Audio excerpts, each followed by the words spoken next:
Good Morning Business, Business Plan. Et à 7h45, on part à Taipei en direct avec Jean-François Dimiglio, le président d'Asia Centre qui est avec nous. Merci Jean-François d'être en direct dans Good Morning Business. On va évidemment parler de ce G7 anti-Chine. En tout cas, c'est comme ça que certains membres du G7 veulent le présenter. Emmanuel Macron a dit attention à ne pas trop ostraciser les Chinois. Tout est fait pour quand même, entre l'accord sur les semi-conducteurs pour relocaliser plutôt vers le Japon et d'autres pays asiatiques que la Chine, l'accord, les négos commerciales. On vient de voir qu'il y a un accord entre les Américains et les Taïwanais. Comment vous percevez, vous, ce sommet du G7 depuis Taïwan ? Écoutez, il est assez intéressant, je dirais, même si on le regarde dans l'autre sens. C'est-à-dire que vous aurez noté qu'au même moment, ce G7 préoccupe tellement la Chine que la Chine s'est mise en tête d'organiser un contre-G7 à Xi'an, un lieu hautement symbolique qui est l'un des aboutissements de la route de la soie, avec tous les pays d'Asie centrale réunis autour de Xi Jinping. Et donc, on a effectivement une symétrie qui souligne l'insistance de ce G7 anti-Chine. Ceci étant dit, les positions des membres du G7 qui tentent à s'aligner sur les États-Unis, parce qu'un G7, c'est avant tout à l'ombre des États-Unis, on peut dire, même si c'est au Japon cette fois-ci, tous ces membres du G7 ne sont pas totalement alignés entre eux, naturellement. On sait que la position de la France vis-à-vis de la Chine est, le moins qu'on puisse dire, ambiguë à la suite de la visite du président Macron. Et si elle n'est pas ambiguë, en tout cas, elle plaide pour l'autonomie stratégique, même si cette autonomie stratégique n'est pas aujourd'hui à l'ordre du jour et qu'il nous faudra 2 ou 3 ans pour la construire.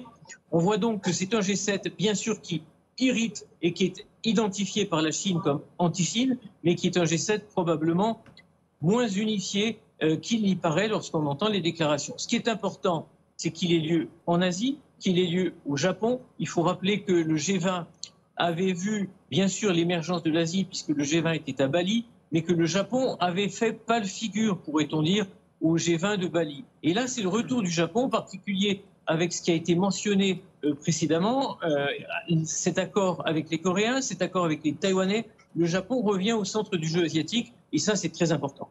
Si on sent que justement ces positions par rapport à la Chine, elles vont être au cœur du G7, on essaye aussi justement de diminuer la dépendance par rapport à ce pays, de construire de nouvelles routes d'approvisionnement. Vous pensez que là, tous les partenaires du G7 vont trouver peut-être plus d'accords, vont être peut-être plus en phase que vis-à-vis de la position pure face à la Chine ? Oui, là encore, il faut être réaliste. C'est-à-dire que on peut dérisquer la Chine, c'est-à-dire qu'on peut diluer la dépendance vis-à-vis de la Chine, mais on ne peut pas découpler. C'est le grand débat, entre autres, que le président Macron a eu avec Ursula von der Leyen. On a aujourd'hui, que ce soit les États-Unis, que ce soit l'Europe, ce qu'on pourrait appeler une réelle dépendance, en tout cas une interconnexion extrêmement forte. Donc, quelles que soient les directions qui sont lancées par le G7, et ce sont certainement des directions qui sont, on va dire brutalement, anti-Chine, du fait des positions aussi qui sont prises par la Chine dans le risque de conflit dans cette région du monde où je me trouve précisément, du fait de la position dure qui est prise par la Chine, il est nécessaire naturellement de dérisquer. On ne peut pas rester en risque plein vis-à-vis de la Chine en termes de chaîne de valeur. Néanmoins, on ne peut pas totalement découpler. Il faudrait des efforts, il faudrait des investissements, il faudrait prendre d'autres risques qui sont aujourd'hui extrêmement difficiles à prendre. Jean-François Dimiglio, on a pris il y a quelques minutes cet accord sur les négociations commerciales entre justement Taïwan et les États-Unis.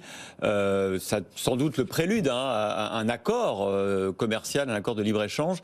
Est-ce qu'à un moment donné, c'est peut-être très naïf comme question et c'est peut-être pas très courageux, mais est-ce que là on n'est pas en train d'excéder les Chinois et est-ce que quelque part il n'y a pas un risque de susciter l'envie de la Chine d'en découdre?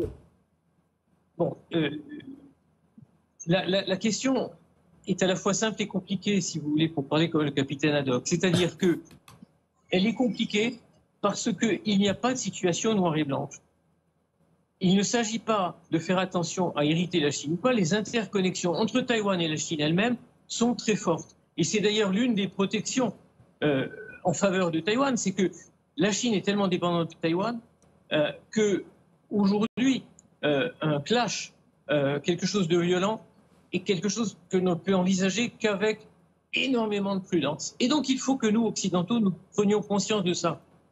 Faire quelque chose en faveur de Taïwan, comme les États-Unis ont très bien fait de le faire, avec ce geste qui était attendu depuis très longtemps, d'une part, et c'est la partie simple de l'affaire, montre à quel point cet endroit du monde est important pour nous, et ça c'est simple, et il faut le faire, mais c'est aussi compliqué parce que on n'irrite pas la Chine si on fait ça, parce que la Chine a aussi intérêt à ce qu'il y ait une certaine prospérité à Taïwan et qu'il y ait une certaine présence, une empreinte de Taïwan dans le monde. Les interconnexions sont très fortes et il ne faut pas raisonner en termes aussi simples que si on fait ça, on va hériter la Chine. La Chine, c'est parfaitement aussi son intérêt. Il est dans de bonnes relations avec l'Occident et c'est effectivement ce que l'on peut observer dans les derniers mois, dans le retournement de position d'un certain nombre de dirigeants chinois et aussi, on peut dire, la cour qui a été faite au président français lorsqu'il est venu en Chine. Ça n'est pas par hasard, c'est bien sûr parce que la Chine a besoin d'alliés,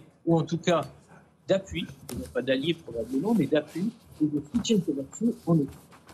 Merci beaucoup Jean-François Di Miglio, président d'Asia Center. Passionnant comme d'habitude. Jean-François, merci d'avoir été en direct avec nous depuis Taipei ce matin. Dans 10 minutes, on sera en direct de d'Hiroshima avec Mathieu Koach.